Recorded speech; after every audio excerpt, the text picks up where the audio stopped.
percaya. Mari sama-sama kita katakan. Amin.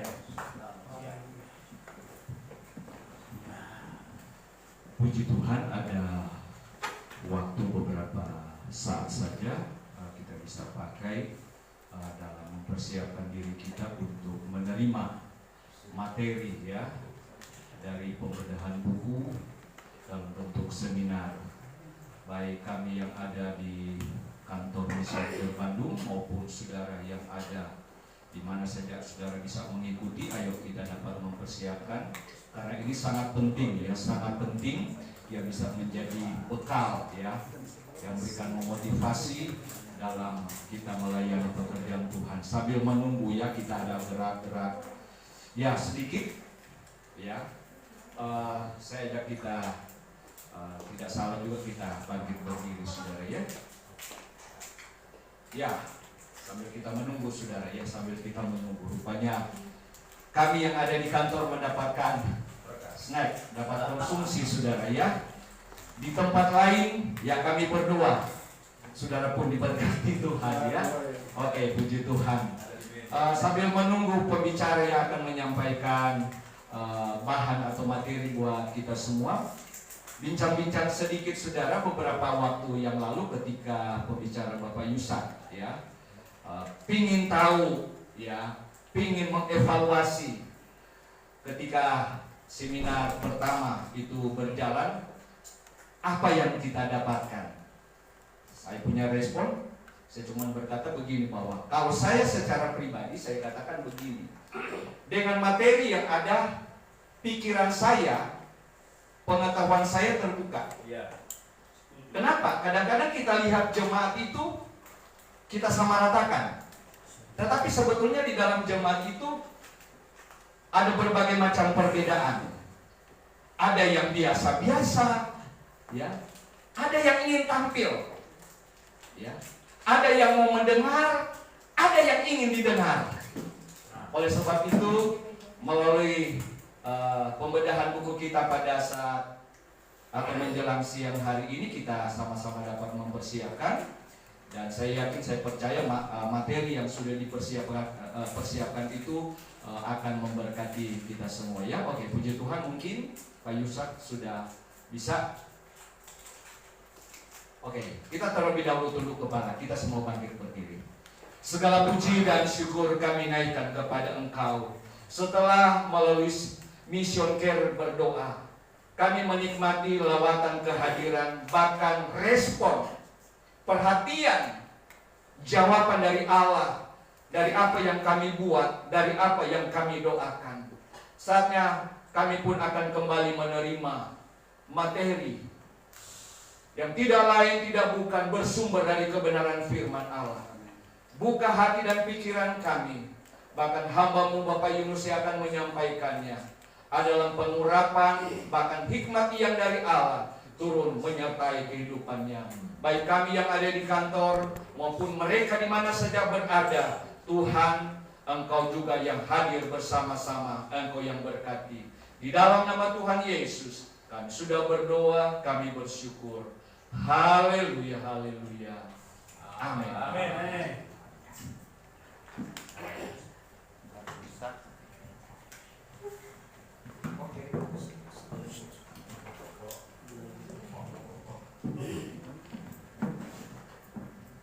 Ya, puji Tuhan. Selamat pagi semua, saudara. Ya, memang akhir-akhir ini banyak sekali yang sakit ya. Hari Senin kemarin saya juga harus pergi ke rumah sakit ya. Antara anak saya, dia kena DBD. Ya, dari Jumat sebenarnya udah tahu, tapi kita dokternya bilang dulu hari Senin. Ya, Pasiman udah duluan, ya anaknya duluan lagi, lebih dulu ya, istrinya juga sakit, istri Pasiman. Tapi kami kita bersyukur pada Tuhan kalau Tuhan masih memberikan kesempatan buat kita yang diberikan kesehatan ya sampai saat ini kita bisa melanjutkan ya apa yang sudah kita bahas di 2 minggu yang lalu ya.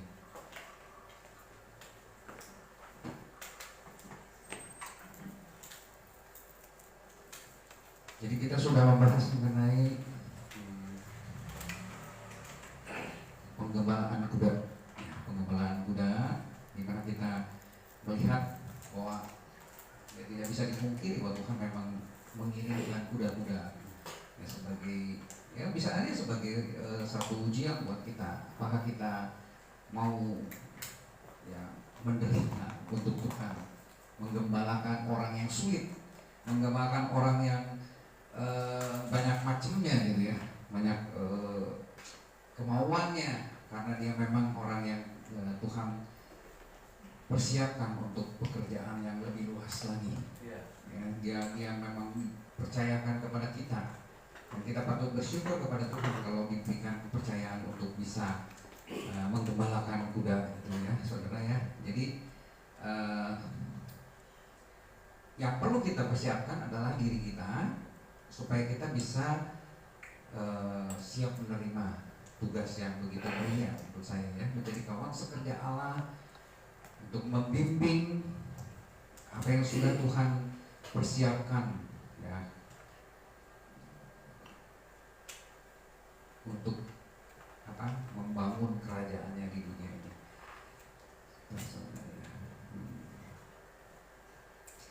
Jadi waktu kemarin kita ditutup ya dengan satu pertanyaan tentang siapa sih ya kudanya. Yang saya bilang ya kudanya adalah salah satunya adalah Petrus. Ya, Petrus adalah kuda terbaik Tuhan Yesus.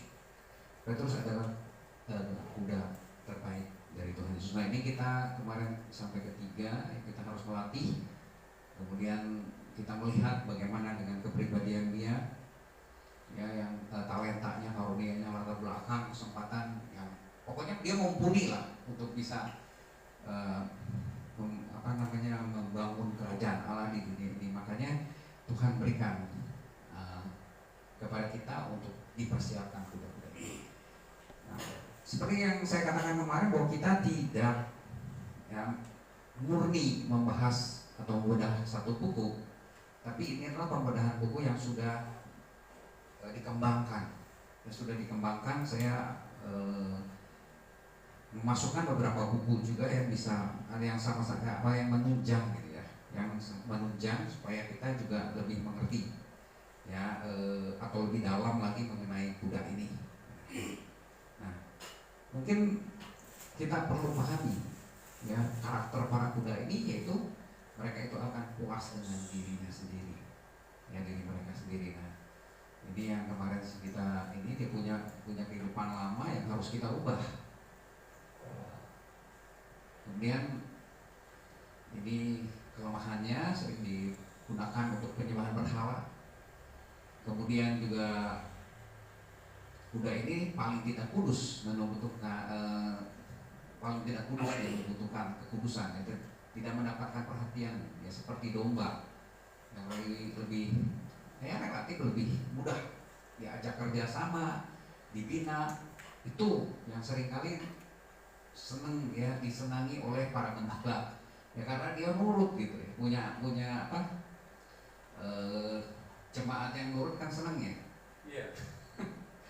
Padahal Tuhan mau kita justru mengubah orang-orang yang keras ya, yang cukup kuat ya, dia tidak takut pada peperangan, kemudian dia terlatih ya untuk tidak takut. Nah saudara, di sini juga dikatakan Allah juga melihat Saulus yang akhirnya berubah menjadi Paulus. Ini juga adalah kuda. Jadi dia itu adalah orang yang luar biasa. Dia adalah orang yang pintar, sudah terlatih ya dalam seluruh pengetahuan tentang ya bagaimana harus menyembah dengan benar dan sebagainya. Tetapi Allah membuat Saulus itu melambat. Ya, dia buat Saulus yang menjadi alatnya dengan cara apa? Dengan memakai Ananias, seorang hamba Tuhan yang tadinya pun Ananias menolak, ya nggak mau dia. Tetapi Tuhan meminta Ananias untuk melatih Saulus ya, sebagai budanya. Dan kita lihat dengan cara inilah Tuhan melatih Saulus menjadi Paulus, seorang yang luar biasa, yang bisa ya, mewarnai kehidupan kekristenan. Kurang lebih ya 12 surat dan satu lagi sebenarnya itu masih pertentangan, jadi 13 sebenarnya ya. Itu dibuat atau ditulis oleh Paulus. Dan banyak juga yang miring ya, kabar-kabar miring dikatakan bahwa sekarang bukan kekristenan itu bukan kepada Kristus, tetapi kepada Paulus. Ya, padahal tidak. Ya, Paulus adalah alat Tuhan Yesus untuk menyampaikan apa yang dia mau, Tuhan mau di dalam kehidupan kita orang Kristen.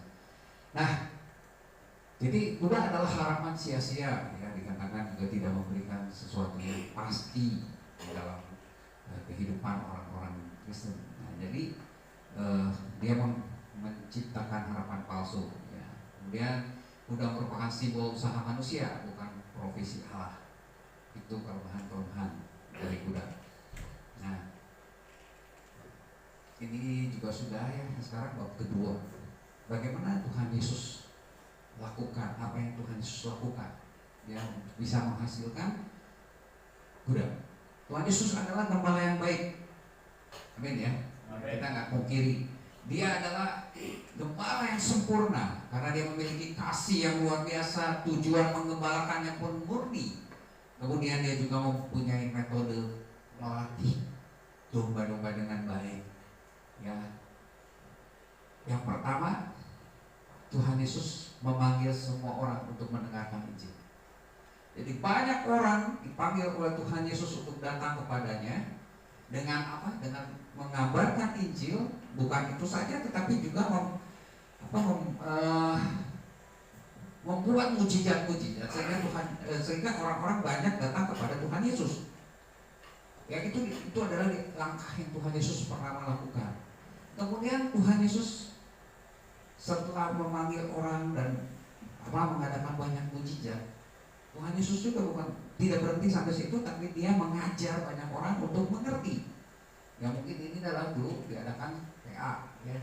Jadi mengajar lebih dalam tentang apa sih kehendak Tuhan, apa itu kerajaan Allah dan sebagainya. Prinsip-prinsip Allah diajarkan lebih spesifik lagi. Nah, kemudian melangkah lagi ke lebih dalam lagi. Tuhan Yesus memilih beberapa orang untuk melakukan pekerjaan. Ya, kita tahu di dalam firman Tuhan dikatakan Tuhan Yesus mengirim 70 orang. Ya, kemudian mereka melaporkan apa yang mereka lakukan. Ya. Kemudian juga Tuhan Yesus memperlengkapi sisanya untuk melahirkan orang-orang lain. Jadi Tuhan Yesus mempersiapkan orang-orang yang bisa melahirkan orang-orang lain lagi. Inilah yang Tuhan Yesus lakukan di dalam pelayanannya selama 3,5 tahun. Lihat, Tuhan Yesus memberikan contoh juga tentang sebuah hubungan dengan Bapa. Jadi teladan bagi murid-muridnya. Ya, kita melihat bagaimana berhasilnya Tuhan Yesus di dalam melakukan pelayanannya di dunia ini selama 3,5 tahun. Betapa efektifnya ya Tuhan Yesus itu melayani orang-orang. Ya, sehingga semakin hari ya Tuhan Yesus melihat bagaimana murid-muridnya juga menjadi lebih dewasa. Ya. Jadi setiap Tuhan Yesus masuk ke dalam satu komunitas memberitakan Injil, maka orang-orang datang mengerumuni dia. Dan Tuhan Yesus bercerita kepada semua orang. Ya, hanya kepada murid-muridnya Tuhan Yesus bercerita inti daripada atau arti daripada satu ceritanya. Karena seringkali dikatakan dalam perumpamaan. Ya. Kemudian Tuhan Yesus melakukan pekerjaan baik. Ya. Nah, kita lihat Tuhan Yesus juga mengajar banyak ya hal tentang prinsip-prinsip kerajaan surga itu, dan menginginkan supaya setiap orang yang mendengarnya itu bisa mengerti prinsip-prinsipnya. Ya, di sini dikatakan, lalu Yesus memanggil lagi orang banyak dan berkata kepada mereka, kamu semua dengarlah kepadaku dan camkanlah. Maka jawabnya, apakah kamu juga tidak dapat memahaminya? Tidak tahukah kamu bahwa segala sesuatu dari luar yang masuk ke dalam seseorang tidak dapat menajiskannya? jadi Tuhan Yesus stimulasi cara berpikir, ya, siapa yang melakukan pelayanan dan apa yang harus dilakukan. Nah, supaya apa terjadi perubahan yang merupakan titik awal, ya. Bagaimana perubahan kepribadian itu bisa terjadi dalam kehidupan manusia, ya. Nah, lihat Tuhan Yesus melatih 70 orang, ya, untuk pergi dan melakukan pekerjaannya. Pertama, dia menceritakan kebenaran untuk supaya mereka itu mendengarkan, supaya mereka juga paham apa yang diajarkan, yaitu mengajarkan sesuatu supaya mereka mengerti dan melatih mereka supaya dapat melakukannya. Itulah yang dilakukan Tuhan Yesus dalam melatih. Jadi memang latihan itu berhubungan dengan praktek. Makanya ada workshop, ya. Kalau di seminar itu bukan hanya seminar, ya, workshop itu perlu. Ya. Nah, kemudian juga ini pelatihan diperlukan karena menyediakan suatu keadaan di mana perubahan individu terjadi dalam sebuah kelompok kecil. Terjadi hubungan emosional yang terikat selama pelatihan itu. Jadi anggota-anggota terlibat itu akan terikat emosinya, ya. Kemudian ada pengajaran, ada pelatihan melibatkan bagaimana pembelajaran itu tentang kapan seorang melakukan hal-hal yang sudah dipelajarinya. Nah, ini Yesus berkata kepada seorang mengajar banyak orang, tetapi ia melatih hanya beberapa orang, hanya kelompok kecil saja yang dilatih. Dan disinilah terjadi hubungan pribadi yang dekat dengan Tuhan Yesus, dengan gurunya. Kemudian setelah dekat itu, maka Tuhan Yesus bisa memberikan hal-hal yang lebih dalam lagi, bisa memperlengkapi dan juga memberikan contoh. Ya, ini yang dilakukan Tuhan Yesus, yaitu yang ketiga, melatih beberapa orang untuk melakukan pekerjaan Tuhan. Bukan hanya itu juga, tidak hanya untuk melakukan pekerjaan Tuhan Yesus melatih, tetapi juga melatih beberapa lagi untuk menghasilkan. Karena Tuhan mau supaya pelayanan itu semakin berkembang, menghasilkan yang lebih baik. Nah, Yesus memberi contoh pola tentang memperlengkapi, yaitu merawat, ya, jaring, mengambil suatu yang tidak berfungsi dan menjadikannya ia berguna, ya, menjadikan dia berguna. Nah, Tuhan Yesus membentuk kelompok lebih kecil lagi, 12 orang. Dari 12 orang dipilih lagi 3 yang kemarin kita bicara, ya, Petrus, Yakobus, dan Yohanes. Ya, Petrus, Yakobus, dan Yohanes ini adalah sahabat Yesus dan selalu bersama dengan dia. Jadi lebih sempit lagi gitu. Setelah Tuhan Yesus mengenal orang-orangnya, murid-muridnya, maka Tuhan Yesus memilih orang yang cocok untuk menjadi sahabatnya. Ya, karena sahabat itu memang tidak bisa banyak, ya. Sahabat itu hanya beberapa orang saja, ya. Nah, kita lihat bagaimana Tuhan Yesus mengajar mereka untuk melihat kehidupannya, bahwa tiap pagi Tuhan Yesus berdoa, tiap pagi Tuhan Yesus menyendiri dan datang kepadanya, serta mengatakan, ya Bapa, ya Abba. Itu diajarkan kepada kelompok-kelompok kecil ini. Nah, jadi tujuan pengajaran, pelatihan, dan perlengkapan rohani adalah untuk memampukan pria dan wanita berjalan bersama Yesus Kristus. Bukan fokusnya itu pada pikiran, emosi, kehendak, tetapi pada motivasi hati kita. Bagaimana kita mengerti hati seseorang, ya, dekatlah dengan dia, dekatlah dengan dia. Jadi lihat, yang sebenarnya sudah diuraikan juga kemarin, bahwa Tuhan Yesus membiarkan dirinya untuk diketahui, ya, secara terbuka oleh murid-muridnya, terutama melihat murid-murid yang terdekat dengan dia, supaya murid-murid itu mengerti dan bisa mengetahui bagaimana sih hubungan pribadi Tuhan Yesus dengan Bapaknya di surga. Makanya diajak berdoa lebih dekat, ya. Nah, yang kelima itu mencontohkan sebuah hubungan dengan ayahnya supaya mereka dapat menangkap visinya. Nah, jadi Tuhan Yesus mengajarkan atau memberikan contoh bagaimana dia berhubungan dengan Bapa yang mengutus dia ke dunia ini. Nah, Allah tidak meminta kesempurnaan dari kita, dan dia hanya meminta hati yang mencari, hati yang takut akan Tuhan, hati yang ia hargai dan akan membawa orang lain mendekat kepada Allah. Ya, jadi inilah yang Tuhan doakan juga di dalam Yohanes 17, supaya murid-muridnya itu boleh menjadi satu, ada kesatuan di antara mereka. Nah, ini dilakukan sebanyak 4 kali ya, Tuhan Yesus berdoa supaya murid-muridnya bersatu untuk mereka. Ya, Tuhan Yesus bilang untuk mereka aku berdoa, dan juga untuk semua orang yang nantinya setelah mereka. Nah, Petrus adalah kuda Tuhan Yesus yang sempurna. Kita lihat dia dari sikapnya, dari yang kemarin saya bilang bahwa Tuhan Yesus, Petrus adalah orang yang sanguin. Dia cepat sekali merespons sesuatu tanpa berpikir. Dia cepat mengatakan sesuatu, cepat berjanji, lupa memenuhinya. Itulah orang sanguin, ya. Jadi dia segera mengikuti Yesus tanpa menoleh ke belakang dan melihat hidupnya di masa lalu. Kemudian dia secara spontan juga memberikan komitmen dan hasrat, ya, untuk mereka memiliki satu fokus. Itulah Petrus. Petrus juga adalah orang yang pertama mengerti dan mengakui bahwa Yesus adalah Kristus, anak Allah yang hidup. Ya. Kemudian dia mengatakan, ya, dia katakan Yesus, ya, itu siapa? Yesus itu aku adalah Mesias, anak Allah yang hidup. Matius 16. Karena dia memperhatikan dengan seksama, merenungkan tentang apa yang telah ia lihat dan dengar, dan membuat satu keputusan yang diteguhkan oleh Allah di dalam hatinya.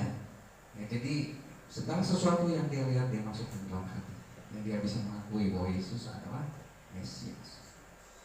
Ya, dia tidak khawatir untuk memperdengarkan keyakinannya, untuk menginjil, untuk memberitahu ini saya mengakui bahwa saya punya keyakinan kepada Tuhan Yesus. Meskipun tidak ada seorang pun di sekeliling yang memiliki pengertian ataupun kepercayaan sama, cenderung untuk berbicara, cenderung berpikir tadi, ya, orang sanguin dan orang yang berpendirian keras, tidak mengerti tetapi memiliki pendapat tentang sebuah langkah dan mengungkapkannya tanpa berpikir. Ya, Petrus adalah seorang yang bertindak dan tidak akan pernah mau tersipu-sipu mundur dari sebuah pertemuan. Ya, ketika Petrus melihat bagaimana Tuhan Yesus mau ditangkap, dia langsung mengambil pedangnya, ya, untuk memotong telinga prajurit Roma. Ya, dia juga ingin bertindak tanpa takut. Ketika dia berjalan di atas air, walaupun, ya, sebenarnya dia khawatir. Ya, dalam buku ini diceritakan tentang Petrus di batu karang yang rapuh, bukan yang teguh, gitu ya, yang rapuh. Kenapa? Nanti saya juga mengambil beberapa dari buku ini. Kenapa Petrus dikatakan seperti itu? Nah, ini Yesus mengutusnya untuk mengembalakan domba-dombanya. Karena kepribadian Petrus, Tuhan Yesus mengutus untuk mengembalakan domba-dombanya. Nah, lihat, Petrus itu memiliki perkembangan pribadi yang begitu baik selain Tuhan Yesus juga. Ya. Selalu juga ada di dalam kesengsaraan, ya, di dalam penderitaannya, tetapi juga dia ada di dalam kemenangan atau kemegahan kemenangannya. Ya, setelah dia menderita, dia juga memperoleh kemenangan. Itulah Petrus. Yes. Lihat, seperti Paulus, dia diingat sebagai penganiaya orang Kristen. Petrus juga diingat sebagai seorang yang menyangkal Tuhan Yesus. Inilah murid Tuhan Yesus yang menyangkal Tuhan Yesus. Si batu karang, yang di atasnya di mana Tuhan akan mendirikan jemaatnya atau gerejanya, terbukti bahwa dia merupakan tumpukan pasir saja, timbunan pasir saja. Ya, ini saya ambil dari buku ini, ya, buku batu karang yang rapuh. Ya. Nah, ketika dia mencoba untuk berjalan di atas air, akhirnya dia tenggelam karena mudah berubah. Ya, dia melihat bagaimana air yang itu menakutkan, sehingga kepercayaannya kepada Tuhan Yesus, sehingga dia mau supaya Tuhan Yesus memerintahkan dia untuk berjalan. tapi akhirnya dia tenggelam.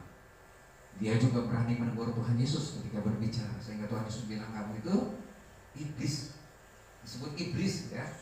Coba lihat, Petrus mengatakan kepada Tuhan Yesus, semua orang silahkan untuk menyangkal Tuhan Yesus, tetapi aku akan tetap setia, aku tetap akan bersama engkau. Akhirnya merupakan juga omong kosong di hadapan mahkamah agama di kantor imam besar Kayafas. Nah, Paulus juga tahu, Paulus sebenarnya adalah orang yang dibimbing oleh Petrus juga. Nah, kita lihat, tetapi Paulus juga menegur dia secara terbuka karena dia munafik. Petrus orang yang munafik. Ketika Paulus datang, dia melihat si Petrus ini lagi makan bersama orang-orang yang bukan Yahudi ya di situ.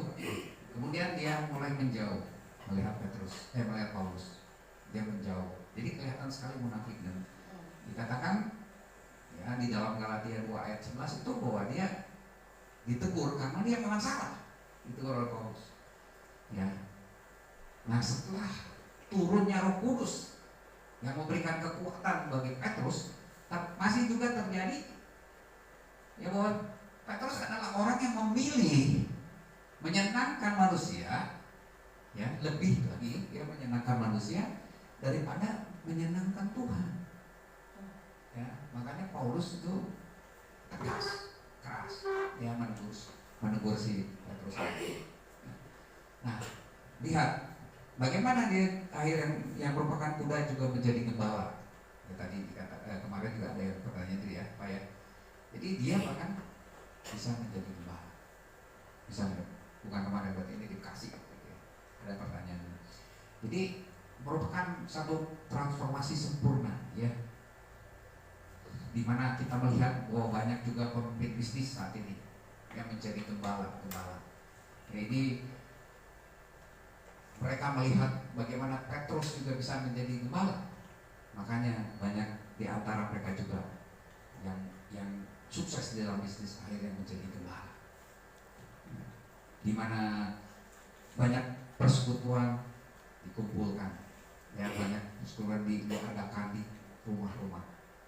Itu digembalakan oleh pemilik rumahnya, yang biasanya sih memang mereka punya bisnis yang besar, bahkan mungkin di perusahaan-perusahaan dia didirikan Kemudian mereka itu akan mengembalakan gereja perjanjian baru dengan kerendahan hati dan hikmat Allah.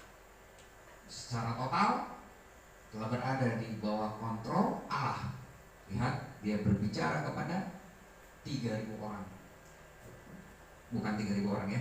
Mereka ketika dia berbicara kepada banyak orang, maka 3.000 orang langsung bertawar. Di hadapan Sanhedrin berbicara, dia berani juga. Dia berani berbicara di hadapan Sanhedrin. Nah, dia menggembalakan kuda lain. Salah satunya adalah Cornelius. Cornelius itu orang non Yahudi yang merupakan orang yang haram gitu dikatakan haram. Allah menyebut haram dan dia melayani Cornelius. Itulah Petrus, seorang yang luar biasa, yang sudah diubahkan Tuhan dari kuda liar menjadi kuda yang bisa terkontrol, terkendali. Nah, langkah-langkah Yesus dalam hati Petrus, dia memanggil Petrus, memisahkannya dari yang lain dan mengajaknya untuk bersamanya.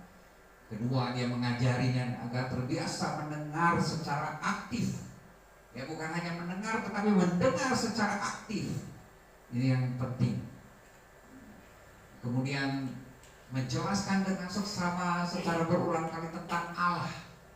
Jadi kalau seperti itu tidak bisa dilakukan hanya ngajar khotbah saja, tapi perlu waktu bersama yang terpisah dalam kondisi yang tenang. Yang seperti kemarin kita datangi dia, ajak dia ngobrol dari hati ke hati, kemudian berbicara tentang firman Allah, maka dia akan bisa memahami betul apa yang Tuhan mau di dalam firman-Nya. Yang ketiga, membiarkannya berada dekat dengannya secara pribadi sebagai seorang sahabat. Ya, dia dapat melihat Yesus berbicara dengan Bapaknya ketika dia berdoa tadi ya. Kemudian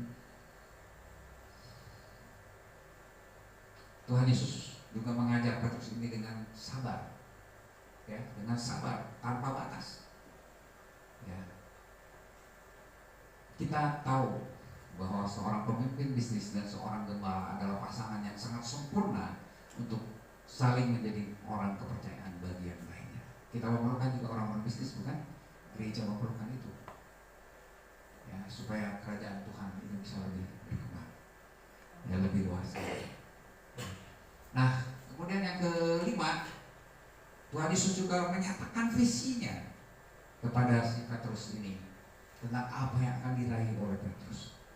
Nama baru diberikan, yaitu apa? Petrus, batu karang, dasar yang teguh bagi gereja perjanjian baru. Kalau kita melihat, sebenarnya Petrus ini diberikan kepada Kefas atau Simon, ya, kepada Simon itu sebelum Tuhan Yesus bergaul dengan dianya lebih dalam. Jadi ini adalah nama masa depan dia sebetulnya. Dan kalau kita lihat nanti juga dengan perhatikan bahwa Tuhan Yesus itu tidak pernah memanggil dia dengan nama Petrus. Cuma dia mengatakan bahwa engkau adalah Petrus. Nah, setelah itu masih tetap memanggil namanya Simon. Ya, itu adalah nama masa depan. Jadi visi. Sebuah visi, nama itu sebuah visi. Kemudian dia juga, Tuhan Yesus juga memuji Petrus di saat yang pantas, ya, tidak khawatir untuk menghardiknya. Jadi bisa memuji, bisa menghardik, ya. Dan Tuhan Yesus melihat beberapa kesuksesan, bukan hasil akhirnya. Ya, usaha Yesus bersama Petrus menghasilkan pelipat gandaan dalam pelayanannya, bukan penambahan, bukan tolok, ya, bukan apa namanya, deret hitung, tetapi deret ukur perkalian, ya, luar biasa, ya. Nah, ini di buku Batu Karang yang Rapuh, lihat Petrus itu menempati dirinya, sadar bahwa dia menempati dirinya di antara dua orang atau kelompok. Yang satu adalah kelompok orang Yahudi, satu lagi bukan Yahudi. Jadi dia belum bisa sebelumnya memisahkan atau memilah apa sih yang harus dilakukan kalau dia di depan orang Yahudi, dan apa yang harus dilakukan ketika dia ada di orang-orang non-Yahudi. Ya, makanya dia bisa salah.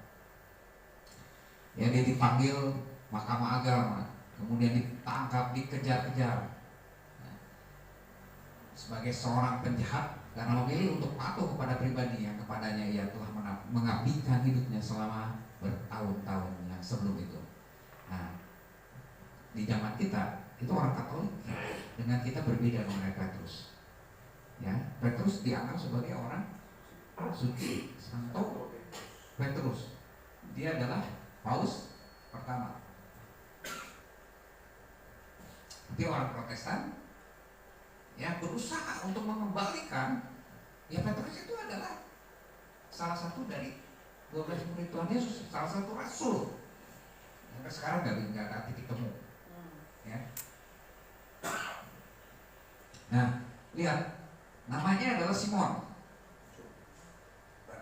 Barjona, Simon bin Yunus, Simon Johnson. Ini nama apa? Milenialnya, nama bagusnya, ya. Nah, kemudian disebutnya 300 kali dalam Alkitab.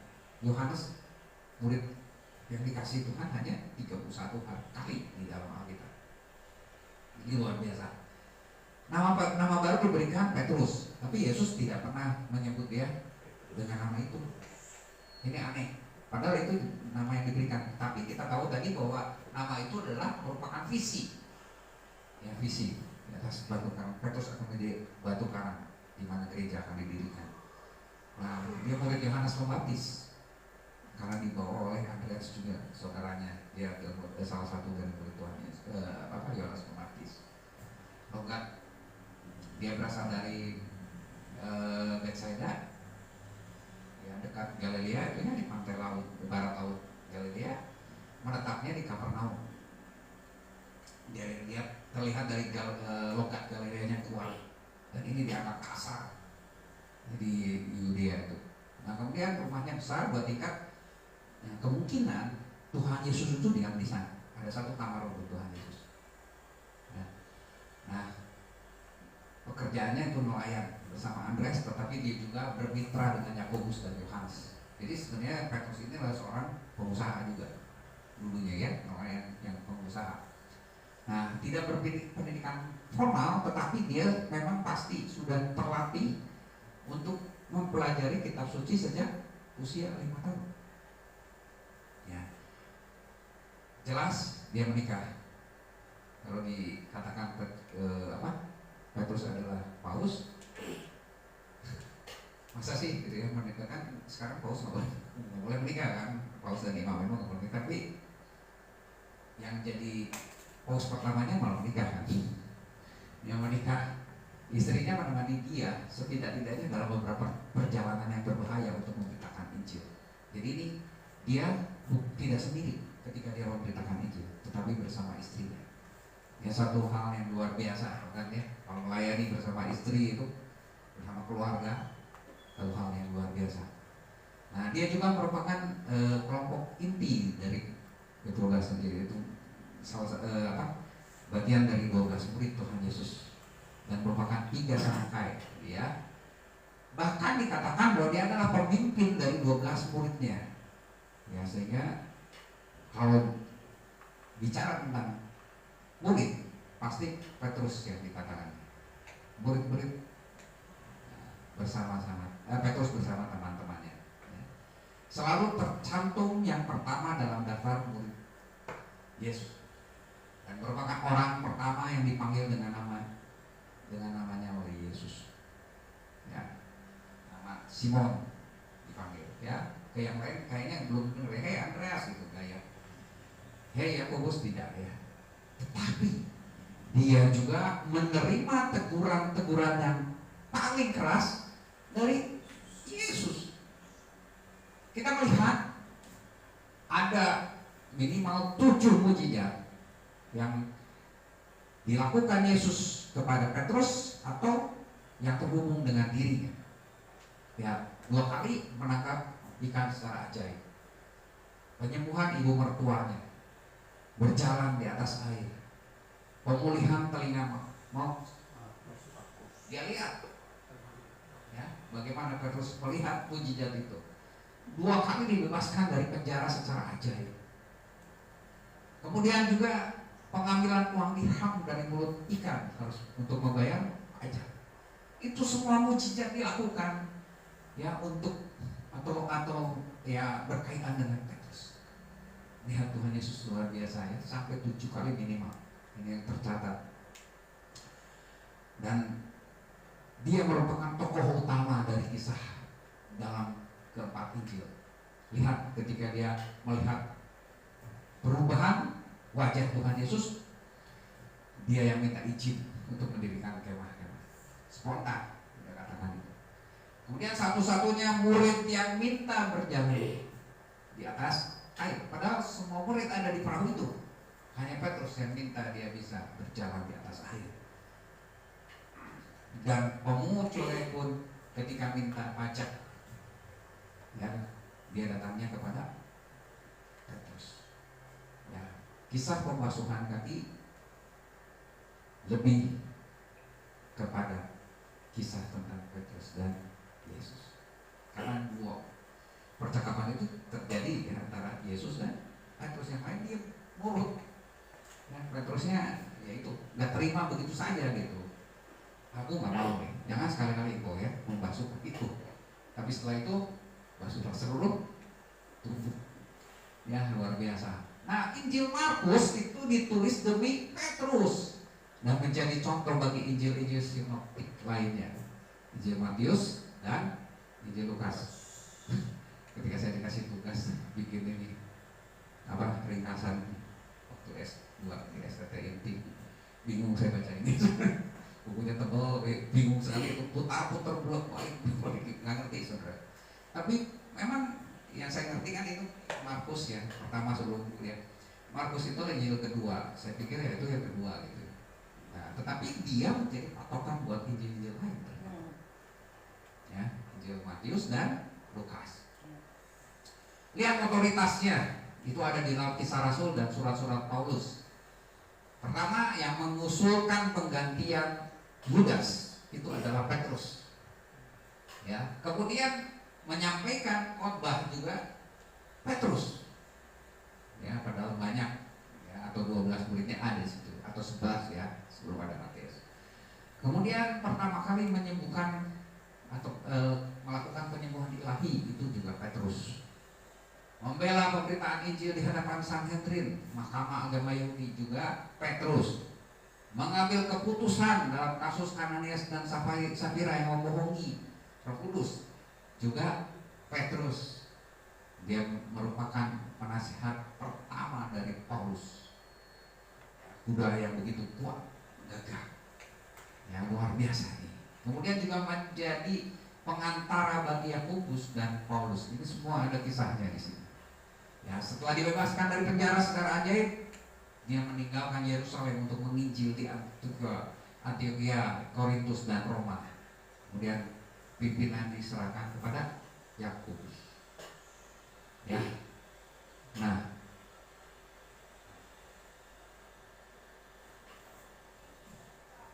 ya tahun-tahun kehidupan terakhir kehidupan Petrus dan kematiannya. Ya. Dia mati disalibkan di Roma oleh Nero. Pokoknya intinya bahwa dia mati sebagai martir. Bahkan dipenggal adanya kepalanya ada ya di situ. Pinggangnya diikat oleh orang lain. Itu Tuhan Yesus sudah pernah ngomong ya. Kemudian juga dipakukan di kayu salib dipenggal kepalanya. Ini beberapa orang yang menceritakan itu. Nah, kita melihat di dalam keempat Injil itu ada persahabatan yang luar biasa antara Petrus dan Yesus. Ya. Paling rinci diceritakan dari empat Injil. Petrus jarang menyingkir, menjauh dari Tuhan, jarang. Dia selalu dekat dengan Tuhan Yesus. Tapi ketegangan itu selalu terjadi di antara mereka, dan hal ini adalah konsekuensi dari satu hubungan yang dekat. Kita nggak bisa menghindari ketegangan ketika kita dekat dengan seseorang, termasuk dengan istri kita, ya kan? Jadi kalau orang sudah bilang piring pakai truk, itu pasti kalau dekat udah pakai truk, ya. Jadi inilah hal yang harus diterima oleh kita yang mau mendekatkan diri satu sama lain ya. Dia pasti akan pakai truk. Ya, minggu lalu saya khotbah tentang perkawinan, ya, pengudusan, saling menguduskan. Perkawinanlah sarana untuk saling menguduskan antara suami dan istri. Bagaimana sakitnya, ya, dimana kita dicokel kekurangan kita. Kita juga mencokel orang-orang kekurangan dari pasangan kita. Ya, dan setiap orang yang atau ya setiap orang mengalami itu. Bahkan mungkin kita bertanya ya, untuk apa kita nikah kalau hanya untuk menderita. Tapi itulah yang Tuhan mau di dalam firman kita, untuk kita saling menguduskan. Hal ini terjadi dalam hubungan persahabatan. Ya, bahwa kita akan saling mengoreksi satu sama lain. Nah, Yesus malah makin mengasihi dia karena semuanya itu. Ya, dan keduanya tetap bersahabat. Yesus membawa ketiga orang intinya untuk menemani pergumulannya di Getsemani, tetapi ia berbicara hanya kepada Petrus. Kemudian saat kebangkitannya, Yesus bilang apa? Beritahukan kepada murid-murid, tidak disebut namanya, tetapi dan kepada Petrus. Jadi sangat istimewa Petrus ini. Inilah kuda yang sempurna dari Tuhan Yesus. Tuhan Yesus berhasil mengubah Petrus menjadi kudanya yang luar biasa. Orang yang sebagaimana adanya Petrus itu. Karakternya kaya tapi rumit. Ya, dan dia juga paling manusiawi. Ya, barangkali itu alasan sehingga Yesus kelihatan sangat tertarik kepadanya. Dan kita juga melihat bagaimana kedalaman persahabatan antara Yesus dan Petrus tidak perlu diragukan lagi. Ya. Ini pengarangnya buku buku ini ya, Michael. Ya, jadi kita bisa melihat bagaimana satu ekor kuda gitu ya, yang begitu liar, tapi begitu luar biasa dampaknya setelah dia menjadi kuda yang dikendalikan. Ya. Kalau kita punya domba dan kita mengajar mereka akan tunduk dia. Itu mungkin menyenangkan kita. Kita mau apa? Gampang. Kamu gini ya, nurut. Kamu gitu ya, nurut.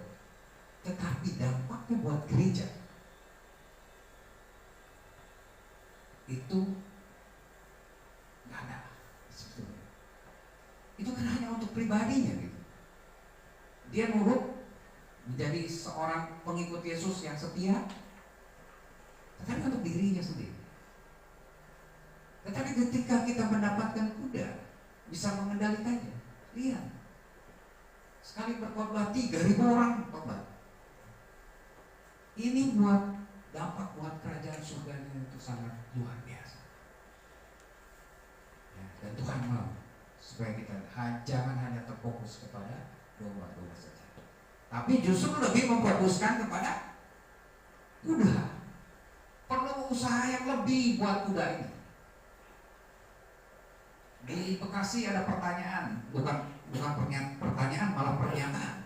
Dia katakan apa Pak di depan saya itu. Dia cerita sampai buyar ya. Ada patung kuda yang susah digembalakan gitu ya. Tetapi saya melihat banyak orang ya, kuda-kuda ini setelah dia mengerti pengajaran kita, dia kabur mendirikan lagi gereja yang lebih besar, mendirikan gereja yang bisa lebih gede dari kita. Ya saya bilang, ya bersyukurlah kepada Tuhan. Memang kita diberikan satu anugerah untuk bisa mengajar seseorang, untuk menjadikan dia lebih dari kita. Seorang pemimpin yang paling berhasil adalah seorang pemimpin yang bisa menghasilkan pemimpin-pemimpin lain yang lebih baik dari dirinya. Itulah seorang pemimpin, dan Tuhan mau di dalam kehidupan hamba-hamba Tuhan itu begitu. Tidak hanya memikirkan diri kita.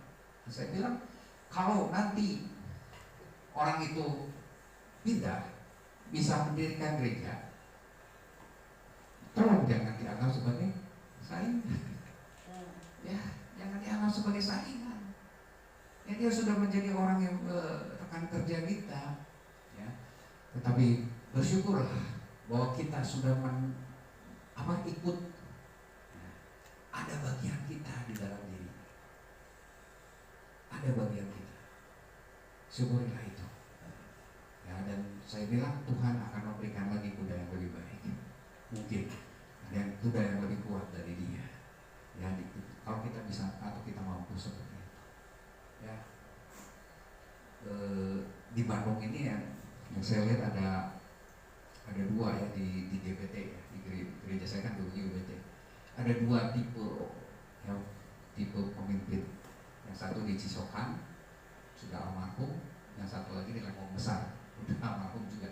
Saya melihat dan saya mendengar dari gembala saya bahwa beliau itu belajar doa ya, dari Lengkong Besar, gereja Lengkong Besar. Tetapi dia belajar organisasi dari GBT Cisokan. Tapi saya melihat justru banyak hamba-hamba Tuhan juga lahir di Lengkong Besar. Yang Lengkong Besar banyak menghasilkan hamba-hamba Tuhan, dan salah satunya adalah Timotius Subekti. Ya, Bapak Insinyur Timotius Subekti itu pendeta yang lebih besar dari Lengkong Besar. Ya, jadi luar biasa sih. Ya, dengan kerendahan hatinya, ya dia memimpin dan mendorong orang untuk ayo cepat kamu bikin. Belum gampang ya. Terus akhirnya dibatasi. Nah, jadilah gereja-gereja besar. Dan ini Tuhan mau sebetulnya mengembangkan seluruh kemampuannya untuk bisa menggembalakan lagi, menghasilkan, melahirkan lagi. Nah, sebetulnya antara kuda dengan gembala itu ada jurang. Yang satu Ya, si kuda akan menganggap saya nggak bisa mendekati gembala saya karena dia orang yang suci. Saya nggak bisa suci seperti dia. Gembala menganggap bahwa saya nggak bisa sama dia karena dia adalah pemimpin. Jadi selalu bentrok. Nah ini kan harus ketemu, harus ada jembatan. Bagaimana sekarang membangun jembatan antara pendeta dan pemimpin dunia kerja? Ya. Allah bilang bangunlah jembatan di pulau, ya, dari pulau ke kota, ya seperti itu Tuhan katakan. Jadi kita harus membangun ini. Siapa yang harus mulai? Tentu gembala yang harus mulai melakukan pembangunan. Susah kalau kuda duluan susah. Nah, ketika kita mengerti visi, kita akhirnya akan melihat transformasi pribadi kota-kota kita dan gereja-gereja lokal kita. Dan bersama-sama kita akan melihat Allah membangun kerajaannya. Lihat, mulailah berdoa secara terakhir bersama-sama, ya, antara kuda dan gembala. Kemudian bertemulah seminggu sekali, minta Allah memberikan mereka, ya, ya ini mah dikatakan 12 individu, ya, ini saya lihat ya di bukunya, dari gereja mereka yang dapat mereka ajak bertemu dalam satu kelompok kecil bersama untuk Allah berdoa bersama. Ya, lihat hasilnya. Ya. Seorang pemimpin punya 4 cara, ya, untuk bisa bertumbuh secara rohani. Pertama, waktu sendiri dengan Tuhan. Kemudian dia menjadi sosok idola, menjadi contoh. Kemudian dia juga mempunyai kelompok kecil yang dapat dipercaya. Dan dia juga mendapatkan dorongan dari keluarga dan teman-temannya. Seseorang ketika memiliki 4 hal ini, maka dia akan menjadi seorang pemimpin yang bertumbuh secara rohani. Nah, kita harus rajin membaca. Dalam satu buku ada tulisan gembala dan bacaannya, pemimpin dan bacaannya. Ya, jadi baca ini penting.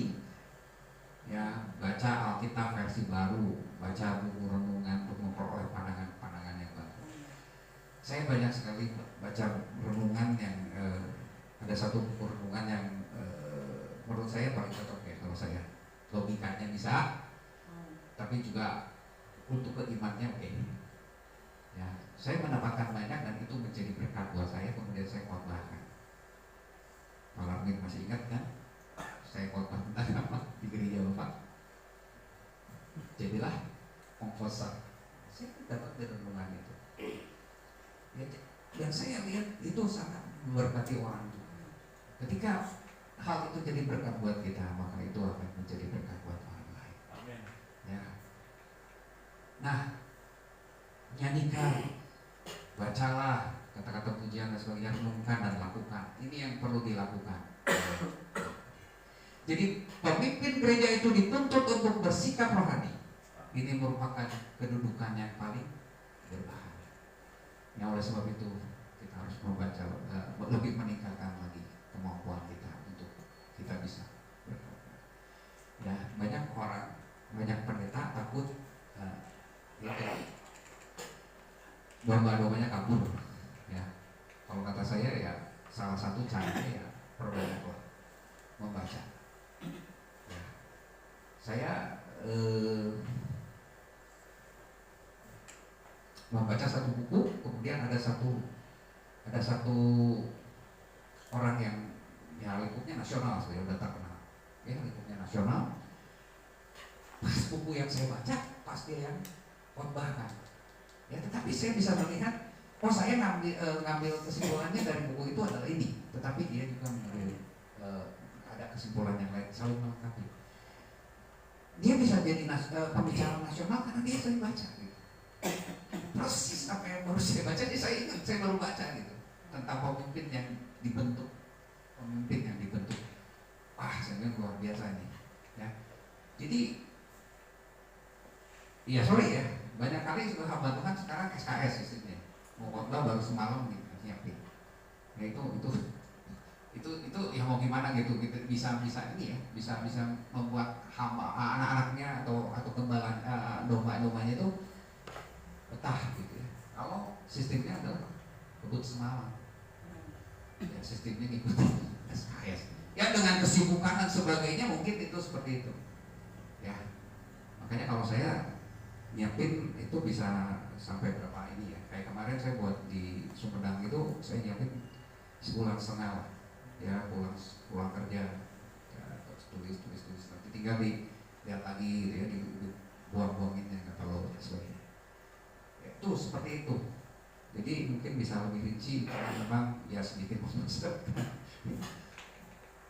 Ya tetapi ada sesuatu yang bisa diambil gitu ya. Nah, dalam waktu inilah justru ketergantungan kita kepadanya diperbaharui dan segarkan. Ya. Berikan hari, pikiran, tindakan kita kepadanya dan lihat Roh Kudus akan memimpin dengan hikmat dan kekuatan. Ya. Kita tidak dapat bertumbuh tanpa waktu. Ya, itu yang harus disadari oleh para gembala. Ya, sediakan waktu untuk dekat dengan Tuhan. Memang terlalu banyak peran kita di dunia ini ya. Sebagai gembala harus memberi contoh kepada keluarga kita, itu perlu banyak waktu. Anak saya bilang jadi yang gede ya.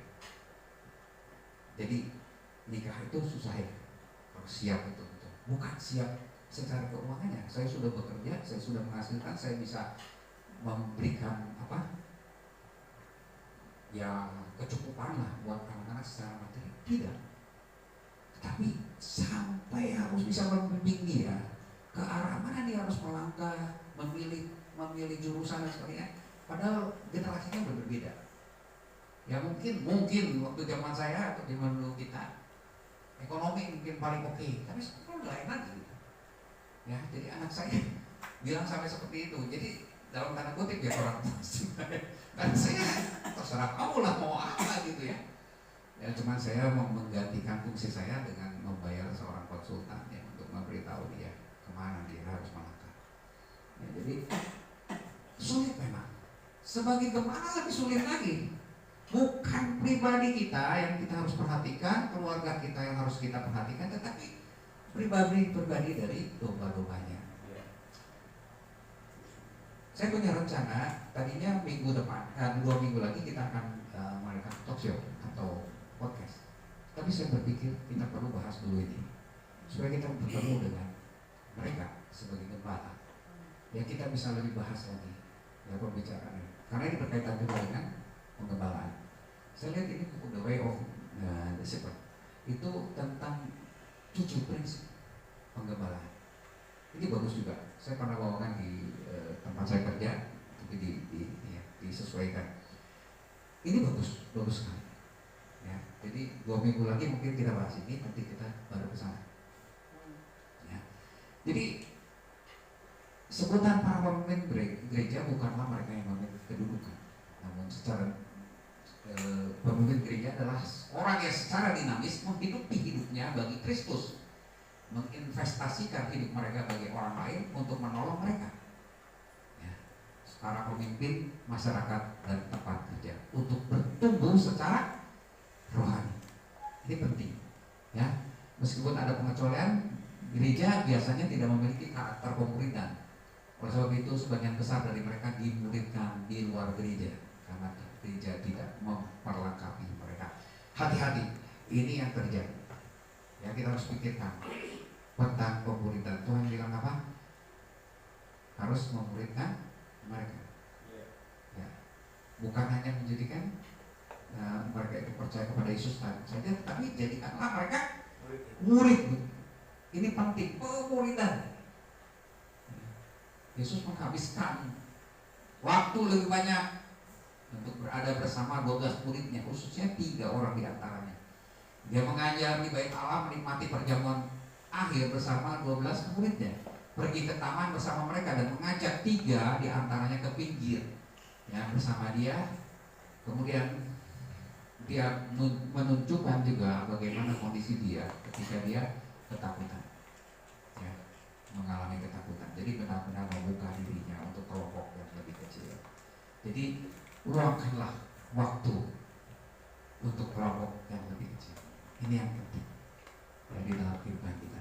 Nah, pola pelatihan Yesus ya kita mendengarkan itu bisa dari khotbah, ya, dari TV, radio, kemudian mengamati seperti seorang anak yang memperhatikan anaknya, menerapkan, mendiskusikan di dalam sebuah kelompok dan sungguh-sungguh melakukan aktivitas. Dan satu hal lagi, melakukan mentoring, pendekatan satu persatu. Ya, ini lebih penting. Ada lagi sebenarnya setelah mentoring itu fathering. Ya, itu fathering lebih dalam lagi. Cuman mentoring ini juga penting kita lakukan. Jadi satu demi satu. Perhatian kita lebih lagi, terutama untuk budak, ya. Ini mungkin kalau khotbah TV itu gereja sudah banyak melakukannya saat ini, ya. Tapi mentoring belum tentu. Nah, Yesus mengajar, Yesus membawa murid-muridnya menyendiri, Yesus membiarkan murid-muridnya berbincang-bincang secara pribadi dengannya. Tapi Yesus juga mementor Petrus secara pribadi, menuntunnya untuk menjadi pemimpin besar di suatu hari kelak. Nah, ada 4 kata: datanglah kerajaanmu, jadilah kehendakmu di bumi. Ini yang pertama. Yang kedua, hubungan. Jangan memberikan hidup kita untuk sebuah institusi atau organisasi, bahkan pada gereja terbaik di dunia sekalipun. Tetapi berikanlah hidupmu untuk membangun hubungan dengan individu. Ya, tetap ada setelah pekerjaan selesai. Ya, hari ini pertanyaannya, kepada siapakah kita menginvestasikan kita untuk membangun suatu hubungan? Nah, ketiga, ada komunitas. Kita perlu komunitas. Ya, bangun komunitas. Karena kalau kita gereja tidak yang menyediakan komunitas, maka mereka akan pergi ya ke komunitas lain. Jadi komunitas adalah suatu kelompok kecil, kelompok sosial dari beberapa organisme ya, yang berbagai lingkungan. Ya, kemudian saya berpikir juga bahwa ya itu gereja ya, seperti komunitas. Jadi kita sebenarnya lebih banyak. Saya jemaat itu lebih banyak kan ke satu, walaupun ada gereja dekat juga, kalau misalnya kita sudah masuk dalam satu komunitas yang kita anggap cocok dengan kita, ya kita jauh pun kita akan kejar. Ya, dulu istri saya di Sumedang, ya sebelum nikah di Sumedang, dan dia tidak mau ke gereja saya. Kenapa? Karena dia punya komunitas di sana, jadi harus ke gereja saya. Itu karena ikatan batin. Ya, bagi kita ada ikatan batin. Yang saya bilang sebetulnya ada beberapa hal yang baik bagi istri saya di sana. Ya, ada hal-hal yang baik, tetapi ya itu yang terjadi ya. Saya juga nggak bisa tinggalkan gereja saya karena saya merasa nyaman dengan komunitas saya. Ya, bukan aja. Jadi susah, keras-keras ya. Nah, itulah komunitas. Gereja harus menjadi satu komunitas supaya orang-orang tetap bertahan, dalam arti ya orang yang jadi domba ya bertahanlah di situ. Ya. Transformasi yang tepat. Jadi siapa yang ada di dalam Kristus, dia adalah ciptaan baru. Ya, ada transformasi. Ini pembaharuan budimu yang Tuhan minta, ya, pembaharuan budi. Gereja itu adalah gereja lokal, gereja, sedangkan gereja menurut perjanjian baru itu tubuh Kristus. Ya, seringkali orang berpikir gereja adalah gereja lokal, tapi gereja menurut perjanjian baru adalah tubuh Kristus. Dan transformasi itu ada di 3 area kunci. Pertama, individu itu harus dilakukan transformasi dalam kehidupan setiap individu, kemudian kota-kota dan bangsa-bangsa. Ya. Nah, ini kalau individu, gerejanya fokusnya pada gereja lokal, dan ini perlu bertumbuh dan berubah. Ada 6 langkah tadi. Bagaimana Tuhan Yesus memperlengkapi Petrus, dan kita harus melihat bagaimana kita memperlengkapi para pemimpin. Ada 6 langkah. Undang mereka untuk masuk dalam hubungan pribadi. Ya, sudah kita bahas di awal. Kemudian ya ini alasan-alasan kenapa kita kita harus mengundang mereka secara pribadi, karena kuda itu sangat terintimidasi oleh kerohanian gembalanya, dan dia merasa tidak layak untuk dekat gembalanya. Jadi harus ada undangan pribadi, ya, orang yang dianggap lebih rohani lah, yang panitia gitu, ya. Itu ciptakan suasana pengertian di antara mereka. Yang kedua, yang ketiga, teguhkanlah mereka pada panggilan di dunia kerja. Jadi ada panggilan di dunia kerja, tidak perlu mereka harus misalnya, oh kamu jadi gembala di sini dan sebagainya, enggak, ya, tetapi ada ladang lain. Ajar latih mereka untuk memiliki hidup yang berintegritas, ini penting, ya. Kemudian yang keempat, perlengkapi mereka sebagai pelayan di dunia kerja, bukan hanya di gereja-gereja, hanya melatih mereka saja, ya, melayani itu seperti apa, melengkapi bagaimana mempersiapkan suatu pelayanan dan sebagainya. Nah, kemudian yang kelima, utus mereka sebagai duta Kristus bagi dunia. Itu penting, utus. Jadi kalau utus itu berarti musir mereka, pergi kamu, ya, bukan dipertahankan. Utus mereka, bukan ke dalam, ya, tetap pergi. Itu penting. Dan lepaskan mereka untuk melayani di dunia, di dalam lingkungan pengaruh mereka sendiri. Lihat nanti hasilnya. Nah, dari situ kita melihat bagaimana dampak dari seekor kuda, ya, bagi kerajaan Allah. Kalau kita sebagai gereja perjanjian baru, tubuh Kristus, pembangunan tubuh Kristus adalah tujuan utama dari kita mendirikan gereja-gereja. Oleh sebab itu, didiklah mereka, latihlah mereka, jadikan mereka alat-alat kerajaan Allah, dan lihat dampaknya terhadap kerajaan Allah luar biasa. Satu ekor kuda bisa melebihi kekuatan dari 100 ekor domba, bahkan 1000 mungkin ekor kuda.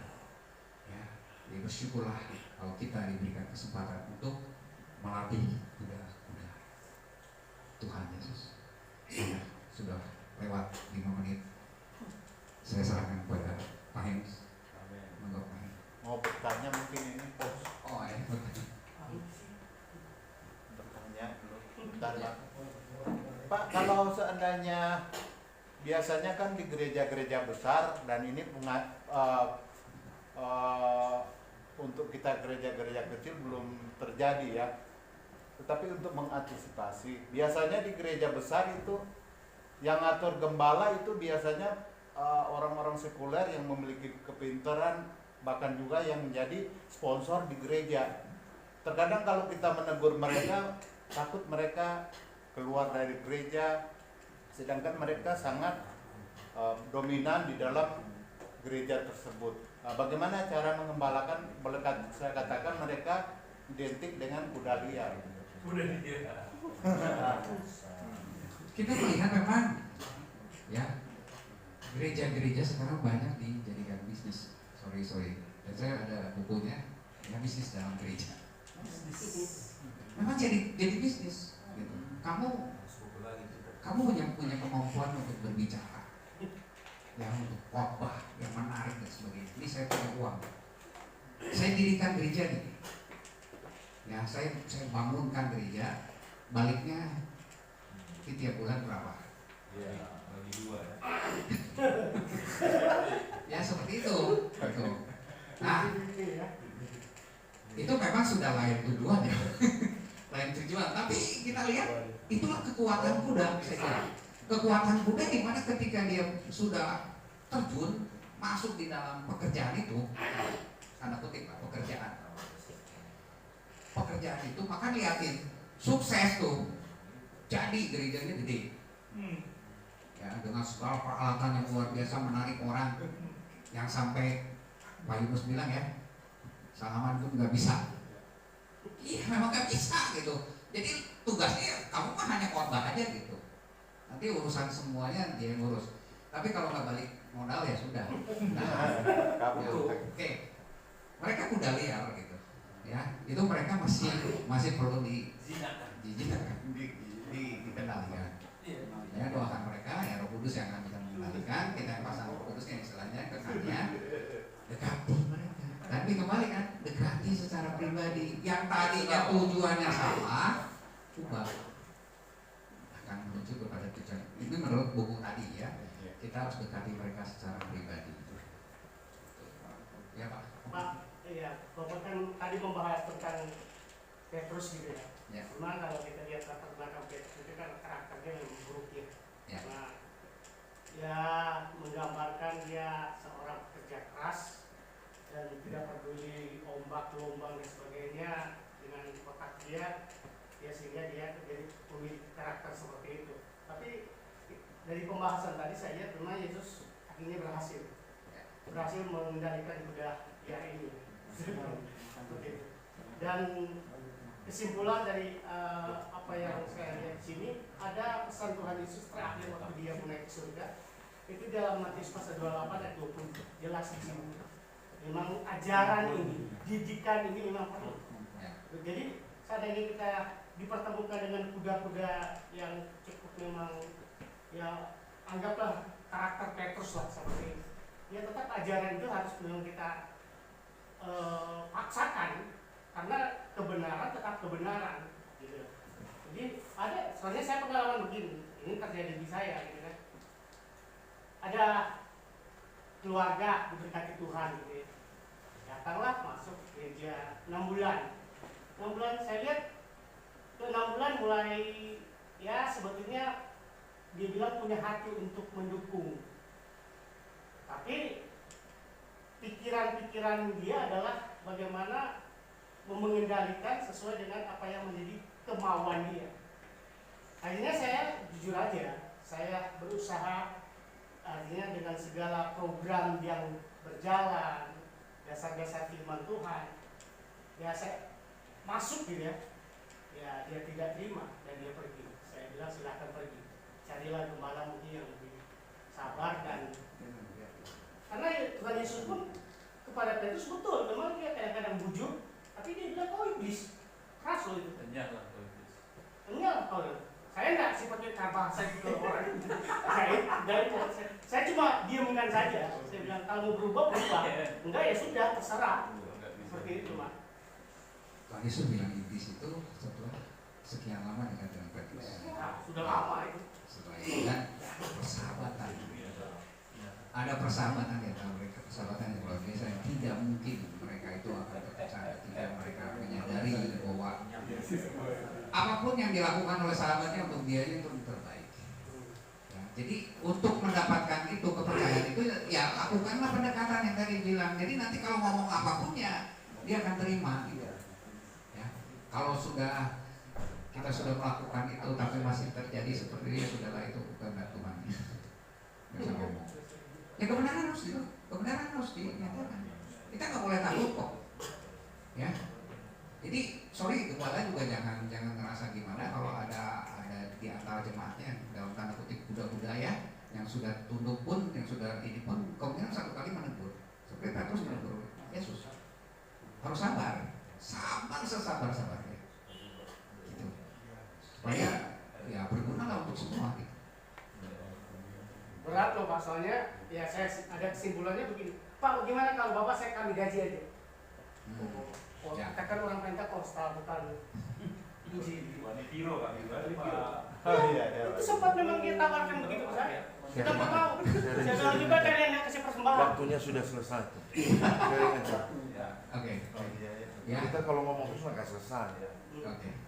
Punya pengalaman langsung. Nanti kan talk show-nya Pak. Oh, iya. Jangan sekarang Pak. Ya nanti ada gembala di Masih sini. banyak ya Oke. harus dijelaskan. Ya, yuk. Saya rasa cukup ya. Hen.